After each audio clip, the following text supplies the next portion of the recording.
Hello friends, welcome to jobs explorer. I am Ayan Chatterjee और आज हम डिस्कस करेंगे एसएससी एमटीएस एंड हवलदार 2022 का फाइनल कट ऑफ के बारे में।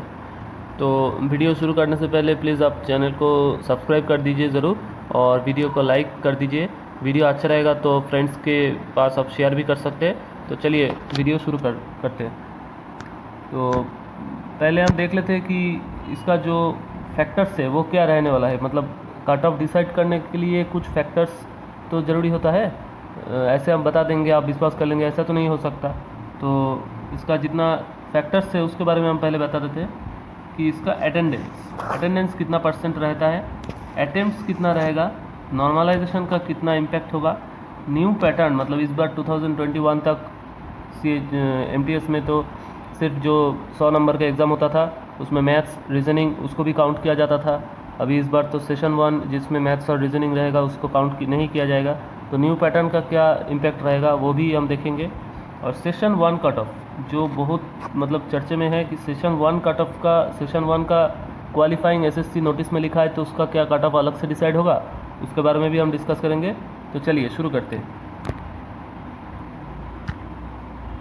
तो एक पहले एक ओवरव्यू दे देते हैं आपको कि ये जो फॉर्म फिलअप का डेट था वो था जनवरी फरवरी के बीच में, और एग्ज़ाम डेट था दोनों पार्ट में एग्ज़ाम हुआ था 2 मई से 28 जून तक, और एप्लीकेशन लगभग हुआ था 55 लाख के आसपास, और अटेंडेंस था 23 लाख के आसपास, थोड़ा कम था 41% के आसपास। वैकेंसी मतलब है ज़्यादा लेकिन अटेंडेंस भी बहुत ज़्यादा है।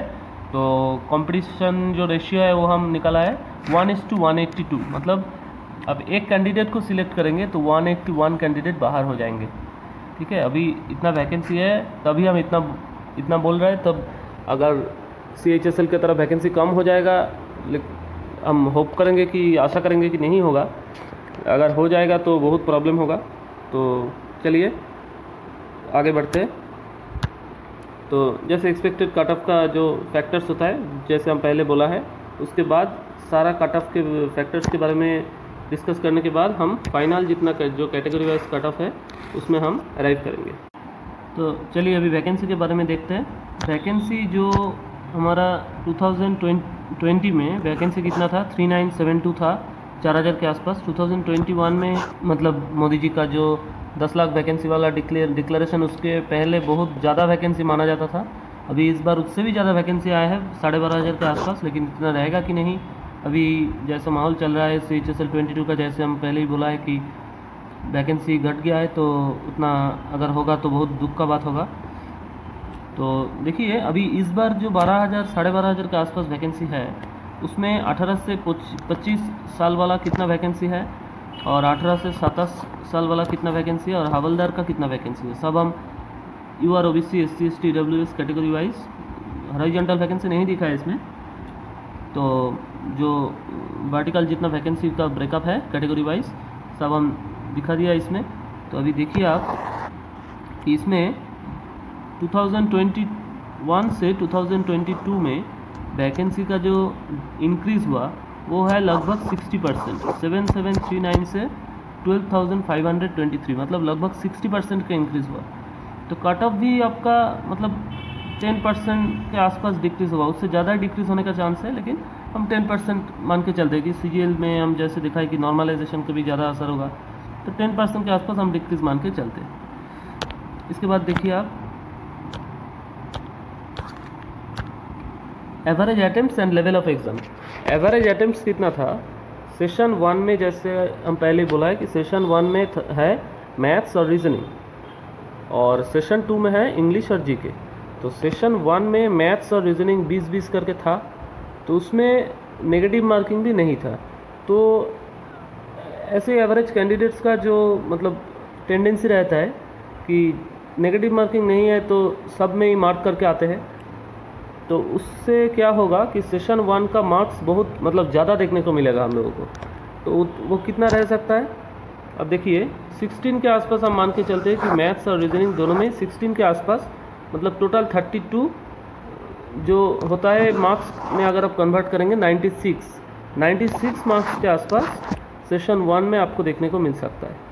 और सेशन 2 में अगर आप देखेंगे सेशन 2 में अगर आप देखेंगे तो इंग्लिश में क्या हुआ, 20 से 22 और जीके में 14 से 16 आपका एवरेज अटेम्प्ट देखने को मिलेगा।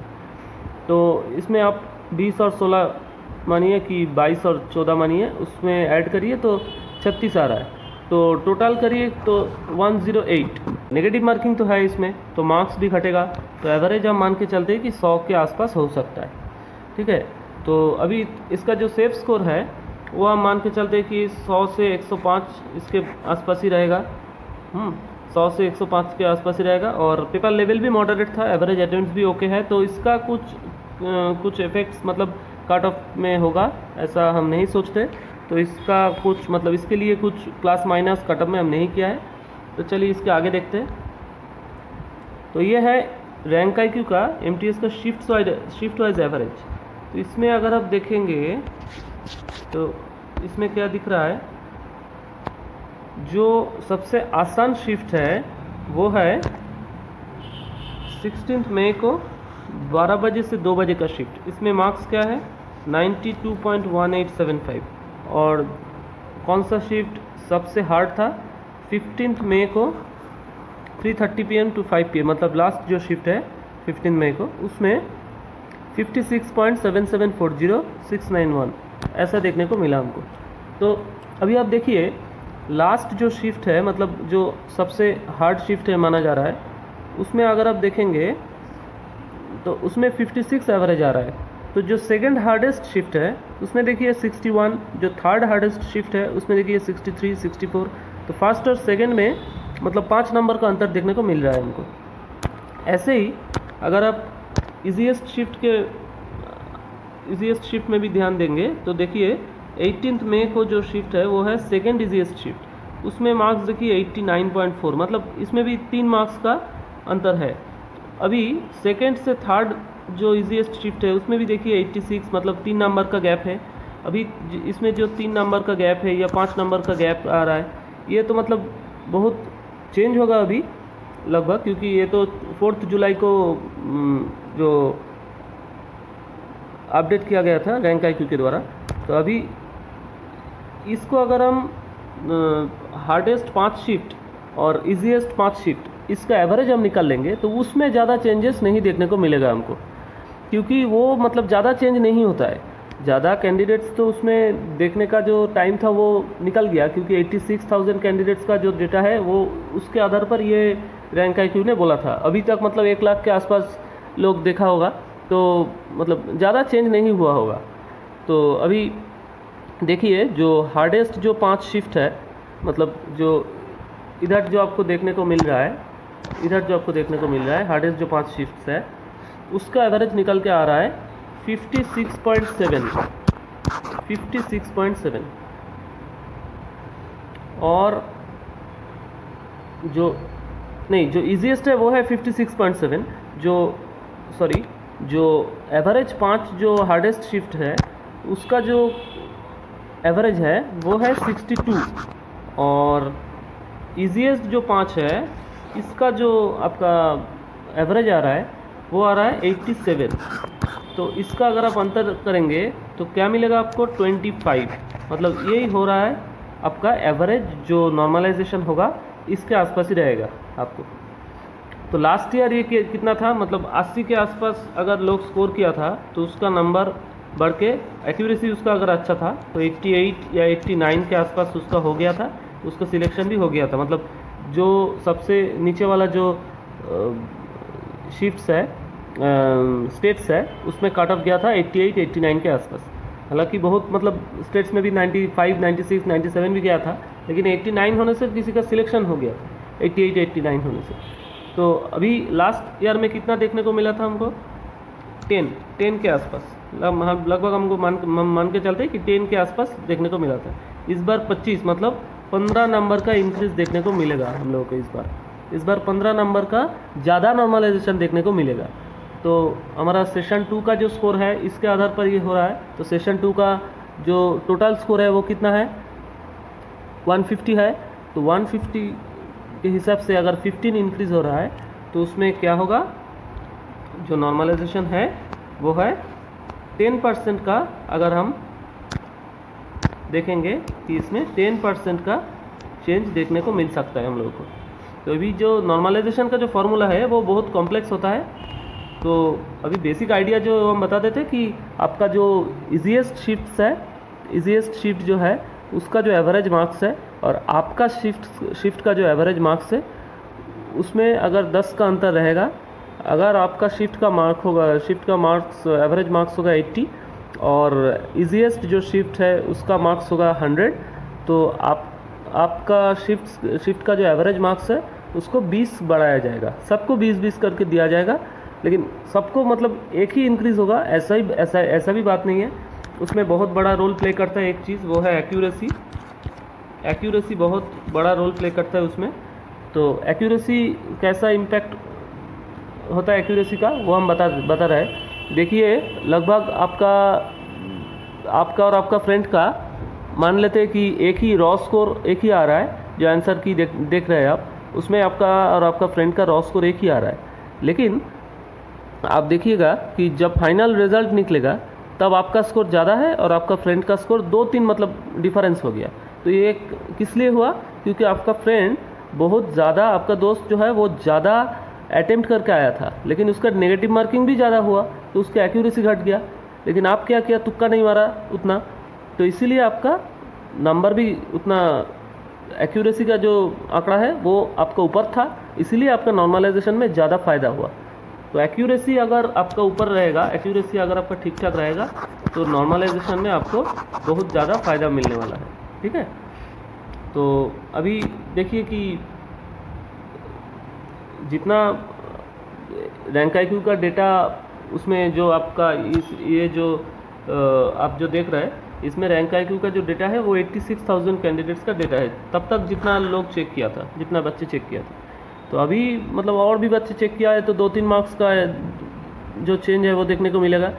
इसलिए हम जो एवरेज है वो निकाल के हम जो एवरेज नॉर्मलाइजेशन होगा वो बोलने का कोशिश कर रहा है।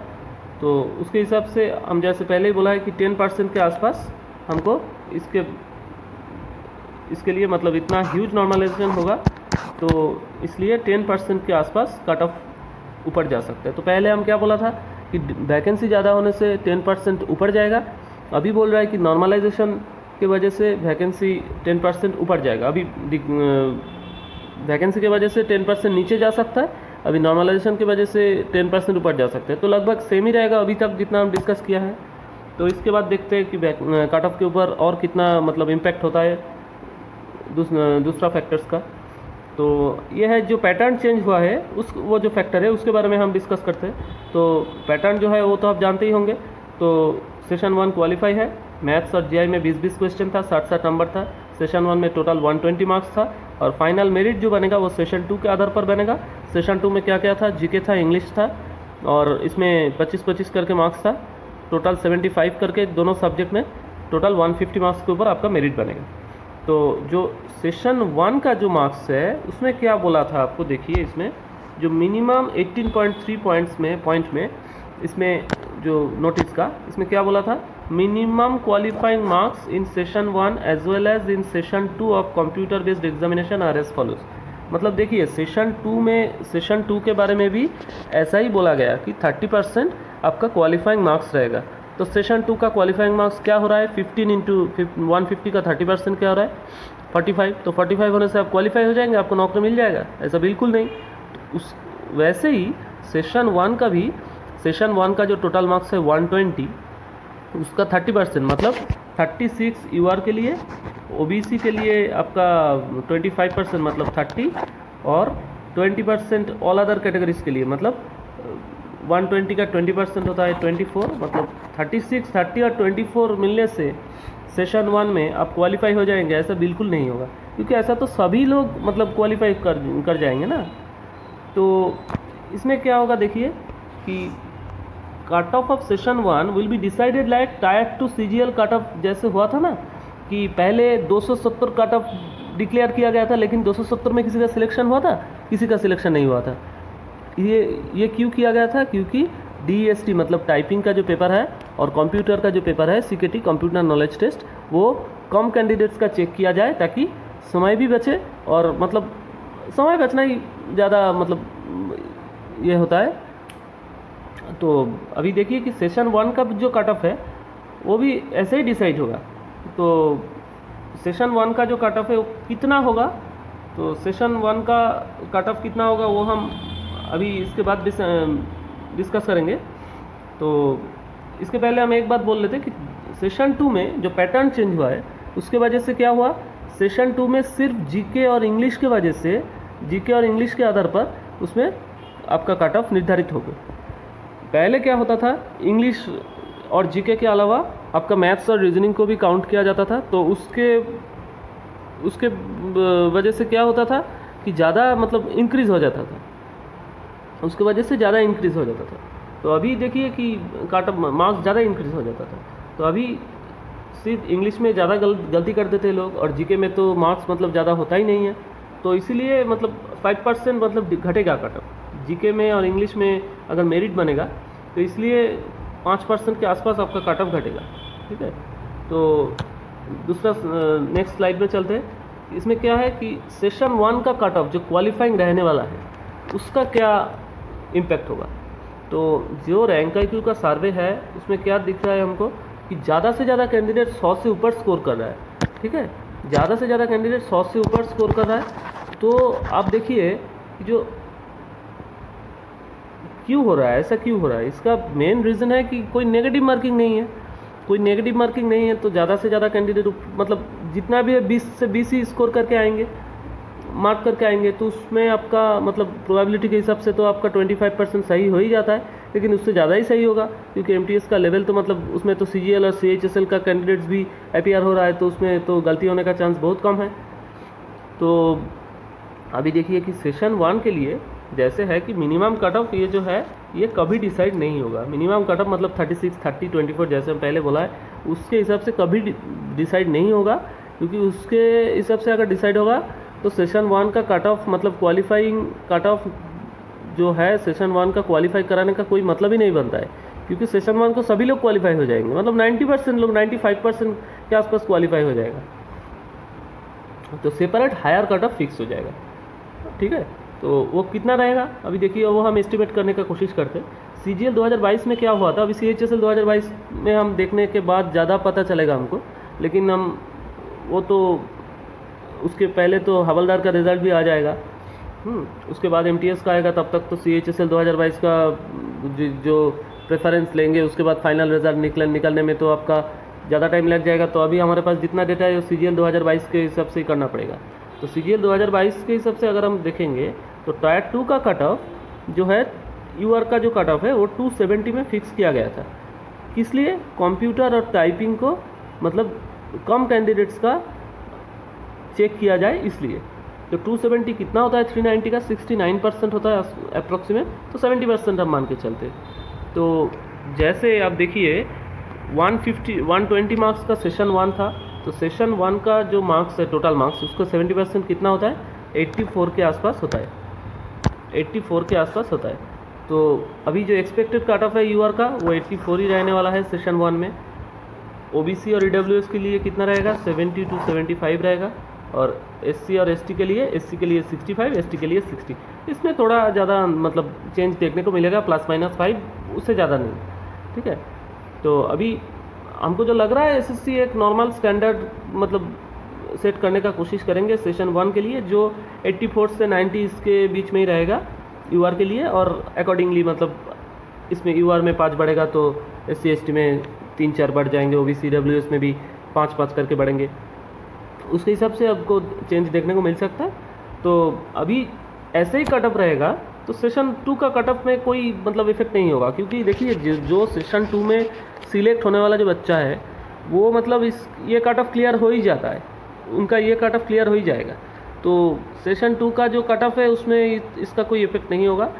अगर सेशन 1 का कट ऑफ बहुत ज़्यादा मतलब देखिए कि अगर बहुत चैनल्स में हम देखा है कि बोल रहे लोग कि 96, 100 के आसपास रहेगा सेशन 1 का कट ऑफ, अगर मतलब रहने का चांस बहुत कम है, अगर रहेगा भी तो उसमें आपका सेशन 2 का कट ऑफ उसके बेसिस पे आपका घटेगा।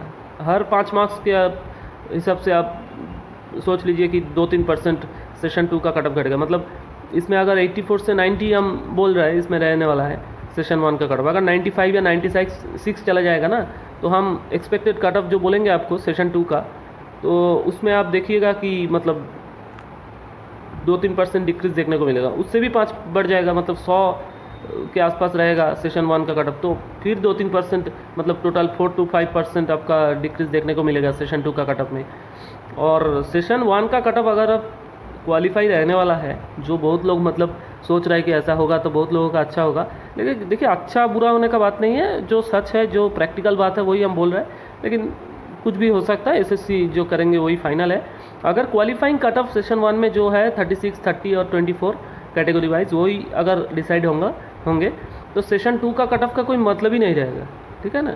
सेशन 2 का कट ऑफ 150 में 160 तक चला जा सकते हैं, क्योंकि नॉर्मलाइजेशन जितना होगा और मतलब टैलेंटेड बच्चे का तो कोई मतलब कमी नहीं है एसएससी में, तो इसीलिए मतलब वह मजाक किया कि 150 में अंदर 160 चलाएगा 150 के अंदर, लेकिन मतलब 95%, 92% ऐसा देखने को मिलेगा जैसे हमको पहले देखने को मिलता था एसएससी में।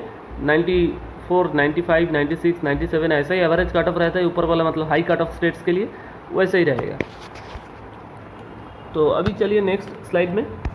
इसमें क्या है कि रैंक आईक्यू का जो डेटा है उसके बेसिस पे हम थोड़ा डिस्कस करते हैं कि सेशन 2 का कट ऑफ क्या रहेगा। तो अभी देखिए कि एक्चुअल जो कैंडिडेट्स है उसका नंबर कितना है, बहुत ज़्यादा है, ऑलमोस्ट 23 लैक्स। अभी रैंक आईक्यू के पास कितना डाटा है, 86,000 सॉरी। तो 86,000 अगर उसके पास डेटा है, ये मतलब 4 जुलाई तक ये डेटा है।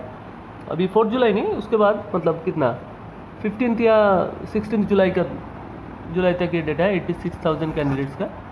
तो अभी ये इसमें थोड़ा चेंज देखने को मिलेगा आपको, लेकिन अभी देखिए CGL 2022 में रैंक आईक्यू के पास कितना कैंडिडेट्स का डेटा था, 1.5 लाख के आसपास कैंडिडेट्स का डेटा था, जो कि जबकि टोटल कैंडिडेट्स कितना था 16 लाख के आसपास। 16 लाख के अंदर 1.5 लाख का कैंडिडेट का डेटा था रैंक आईक्यू के पास, मतलब 10% के आसपास कैंडिडेट्स का डेटा था।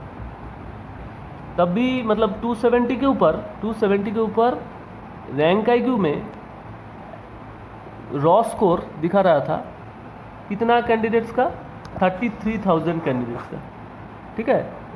ये आप ठीक से समझिए, रैंक आईक्यू में CGL 2022 में जो आंसर की निकला था उसके हिसाब से रैंक आईक्यू में दिखा रहा था कि 270 से ऊपर रॉ स्कोर आ रहा है 33,000 कैंडिडेट्स का, ठीक है।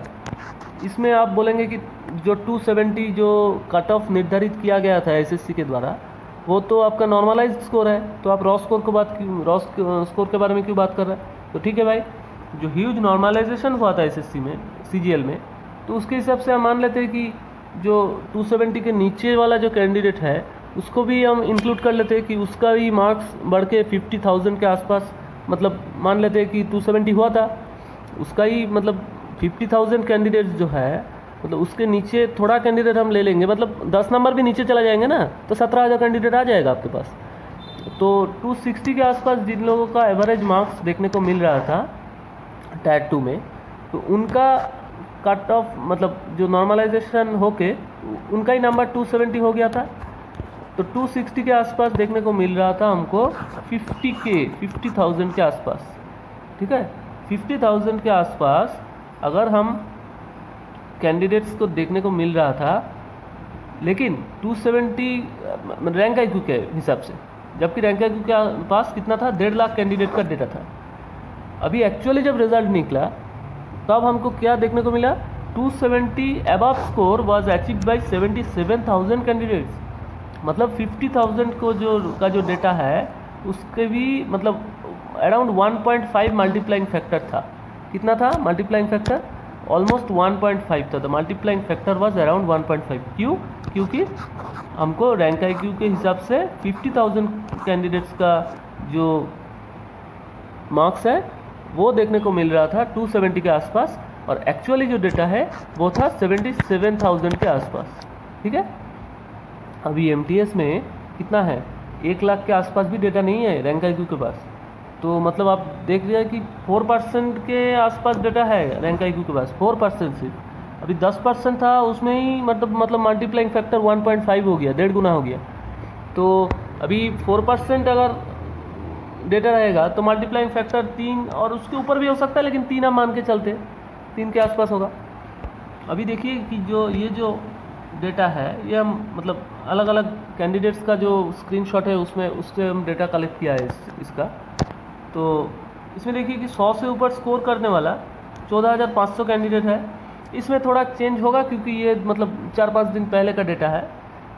या अगर फ्रेश कैंडिडेट्स मतलब बहुत रैंक IQ में अगर चेक करेंगे, जबकि इतना नहीं चेक करते अभी तक, अभी तो बहुत दिन हो गया है, लोग मतलब CGL में बिजी हो गए, CGL का एग्ज़ाम चल रहा है अभी। एनीवे जो रॉ स्कोर 100 से ऊपर है ऐसा कैंडिडेट हमको देखने को मिला है 14,500। मतलब अगर हम राउंड फिगर में पकड़ लेंगे या ज़्यादा थोड़ा बड़ा लेंगे तो इसका क्या होगा, 15,000 कैंडिडेट्स देखने को मिलेगा। अभी 110 से ऊपर जो अगर हम देखेंगे तो ये 6,200 आ रहा है, तो हम मान के चलते हैं कि 6,500 के आसपास रहेगा। ये 115 के ऊपर जितना है 4,000, ये 4,500 हम मान लेते हैं। 120 के ऊपर कितना कैंडिडेट है 2,900, मतलब 3,000 3,500 हम मान लेते हैं। 125 के ऊपर कितना कैंडिडेट है 2,300, 2,500 मान लेते हैं हम। 130 के ऊपर कितना है 1,700, मतलब हम मान लेते हैं कि 2,000 के आसपास कैंडिडेट है। तो अभी देखिए आप, अगर मल्टीप्लाइंग फैक्टर 3 के आसपास रहेगा तो वैकेंसी कितना है हमारे पास 12,500 जो भी है। तो ये जो 4,000 का डेटा है, अगर ये 4,500 भी हो जाता है तो उसमें कुछ कैंडिडेट तो सेशन 1 में फेल हो जाएंगे।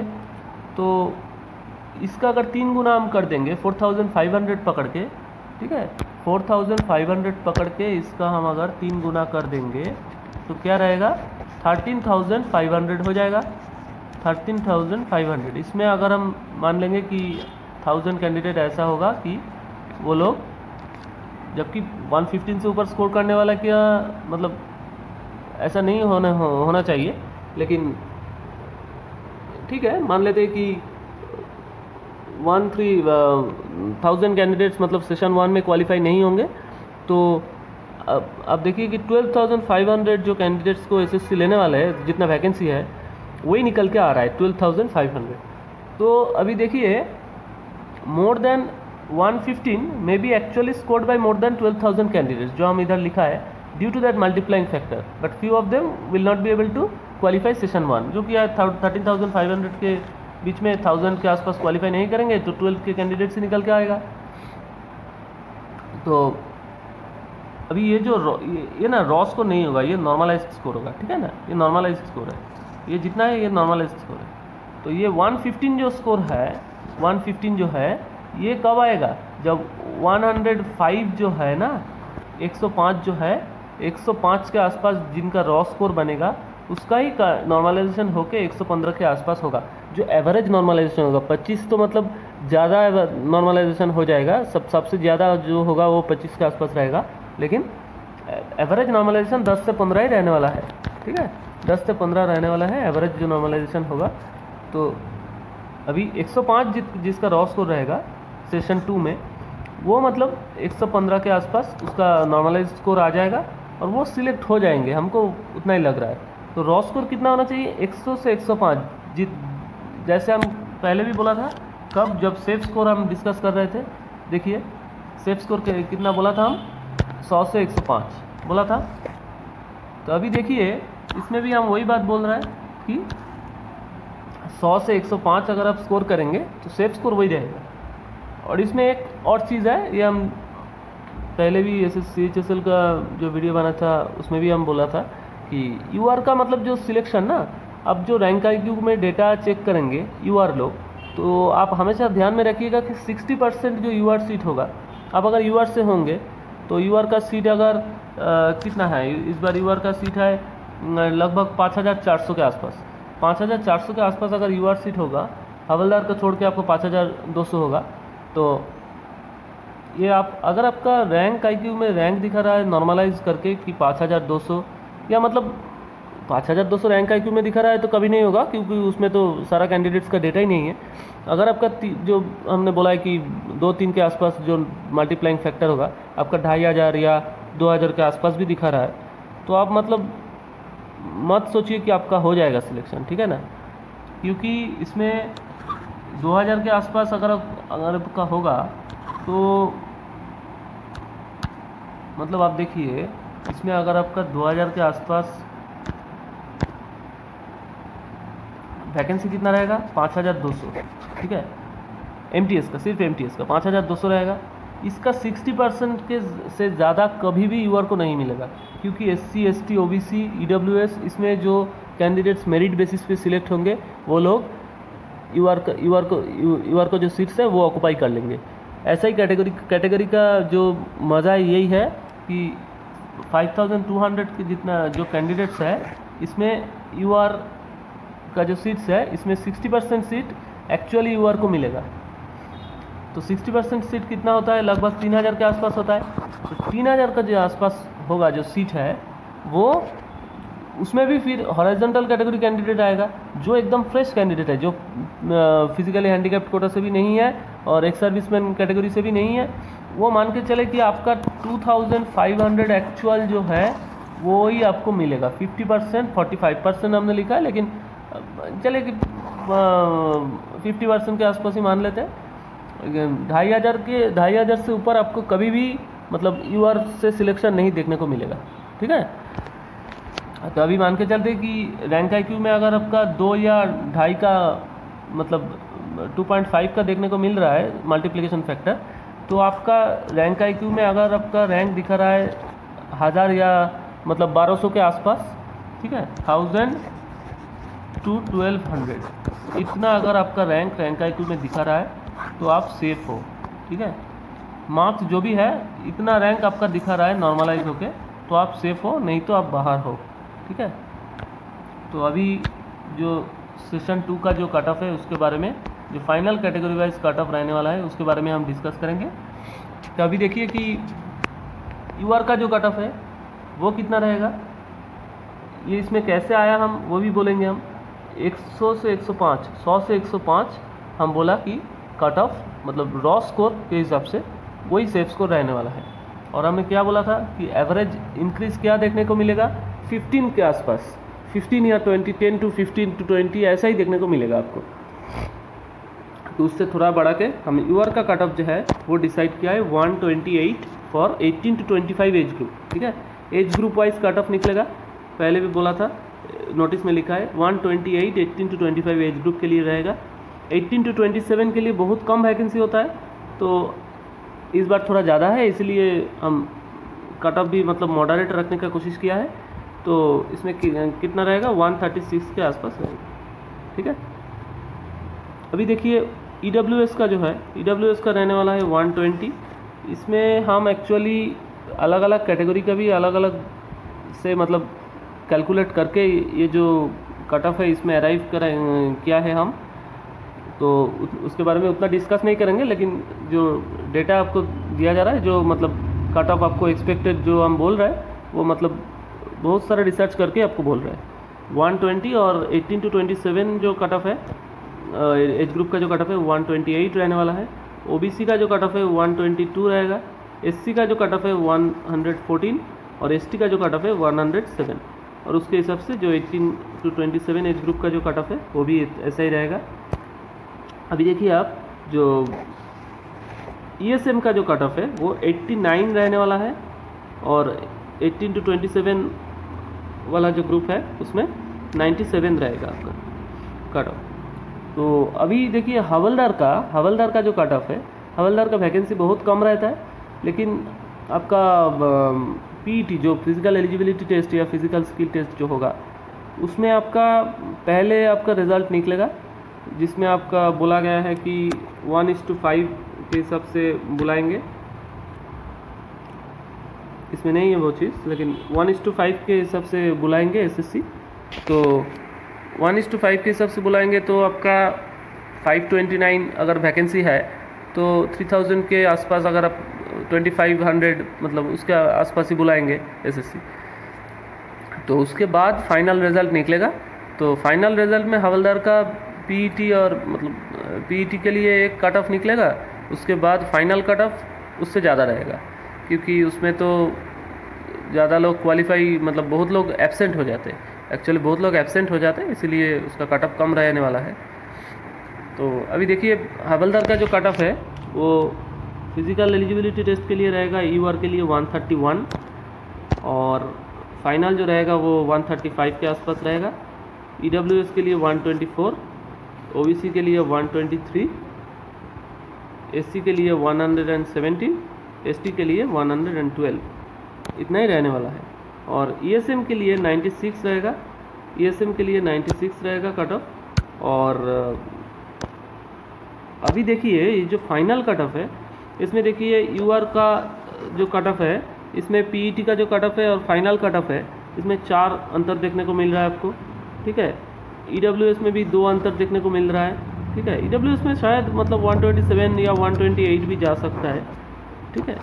अभी देखिए ओबीसी एससी एसटी सब में हम 3-4 का गैप रखा है, लेकिन ईएसएम में ना हम ज़्यादा गैप नहीं रखा है। इसका एक एक्चुअल रीज़न है, इसमें 96 अगर होगा ना तो ये 96.12 ऐसा कुछ भी जा सकता है, ठीक है।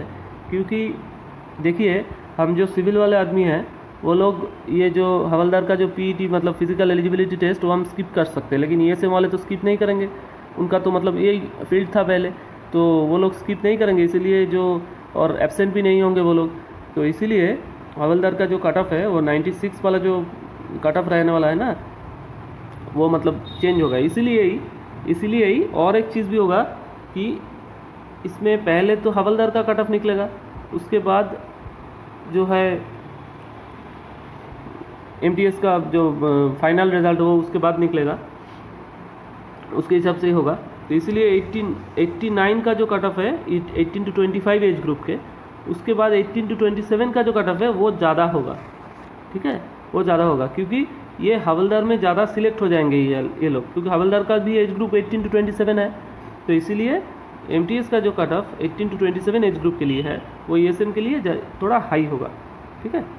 अभी देखिए कि जो वैकेंसी अगर ये बहुत मतलब ख़राब होगा अगर वैकेंसी डिक्रीज़ हो जाएगा, लेकिन अगर डिक्रीज़ होगा तो मतलब 8,000 या 8,000 नहीं होगा, लगभग मतलब 10,000 के आसपास अगर हो जाएगा वैकेंसी 12,500 से कम होके, तो कट ऑफ आपका यूआर के लिए 3 से 6 यूआर और ईडब्ल्यूएस के लिए, और ओबीसी एससी एसटी के लिए 2 से 4 के आसपास आपका चेंजेस देखने को मिलेगा, ठीक है। अभी एक्सपेक्टेड डेट ऑफ रिज़ल्ट क्या रहने वाला है, हवलदार का रिज़ल्ट निकलेगा लगभग 6 से 14 अगस्त के आसपास, ठीक है। इंडिपेंडेंस डे के डे से पहले ही मतलब रिज़ल्ट निकल जाएगा हमको जो लग रहा है। और उसके बाद फिजिकल जो होगा वो होगा आफ्टर 15 डेज़, मतलब अगस्त का लास्ट वीक पहले नहीं मतलब अगस्त का लास्ट वीक में ही होगा जितना लग रहा है। उसके बाद जो फाइनल रिज़ल्ट है और डिपार्टमेंट एलोकेशन, मतलब उसके बाद पहले हवलदार का पीईटी और पीएसटी का जो के लिए जो बुलाएगा उसके लिए एक कट ऑफ निकलेगा। उसके बाद फाइनल रिज़ल्ट एमटीएस का जो है वो है, और उसके साथ ही डिपार्टमेंट एलोकेशन वो भी कर दिया जाएगा, क्योंकि पहले ही तो आपका जो है प्रेफरेंस लिया गया है पहले से ही। तो 15 दिन और टाइम लग सकता है इसके लिए। तो फर्स्ट और सेकेंड वीक ऑफ सितंबर में या सितंबर का लास्ट तक तो आपका फाइनल रिज़ल्ट निकल ही जाएगा। तो और ये जो है हवलदार का जो वैकेंसी है 529, इसके बारे में तो हम पहले ही बोल दिया कि मतलब फिजिकल के लिए जितना कैंडिडेट को बुलाएंगे उसका नंबर होगा लगभग 2645 इसके आसपास ही होगा, क्योंकि ज़्यादा से ज़्यादा कैटेगरी से बुलाया जाएगा, इसीलिए 2800 हो सकता है, लेकिन उससे ज़्यादा नहीं होगा, ठीक है। अभी देखिए कि इसके लिए हम ज़्यादा वेट किया वीडियो बनाने में, क्योंकि एक बड़ा चैनल्स में भी हम देख रहे हैं कि एक वीडियो बनाने के बाद फिर final expected cut off, final expected cut off, तो इसके आगे कोई चेंज नहीं होगा वाला कट ऑफ, ऐसा मतलब वीडियो निकल रहा है। लेकिन ऐसा इसका तो कोई मतलब नहीं बनता है। अभी वैकेंसी बदला है तो उसके लिए ठीक है, उसके लिए एक अलग से वीडियो बनाना बनता है, लेकिन मतलब हाफ एनालिसिस करके एक वीडियो, उसके बाद पूरा एनालिसिस करके और एक वीडियो, ऐसा तो सटीक बात नहीं है। ये पूरा एनालिसिस करके फाइनल वीडियो हम आपके लिए इसलिए बनाया है क्योंकि आपको एक मतलब ठीक ठाक व्यू दे सके आपको ये पूरा जो चीज़ है इसका। तो अभी देखिए हम पूरा जितना बोला था सब चीज़ के बारे में हम डिस्कस कर लिए कि रिज़ल्ट कब तक निकलेगा और final expected category wise cut off क्या रहने वाला है, और ये सारे फैक्टर्स के बारे में भी हम डिस्कस कर लिए। ठीक है, तो अभी चलिए, वीडियो देखने के लिए बहुत बहुत शुक्रिया आप लोगों को। और मतलब वीडियो अच्छा लगे तो लाइक शेयर करना फ्रेंड्स के पास। मतलब जो MTS का कट ऑफ मतलब ये करने के लिए, पता करने के लिए बहुत देर से वेट कर रहा है, ये जेन्युइन मतलब एनालिसिस है। मेरा चैनल बहुत मतलब नया हो सकता है, लेकिन एनालिसिस हम बहुत रिसर्च करके करते हैं। तो अभी उनके लिए इतना ही। अगर आपको वीडियो अच्छा लगे तो सब्सक्राइब जरूर करना चैनल को, वीडियो को लाइक शेयर करना जैसे हम बुलाएं। Thank you very much for watching the video.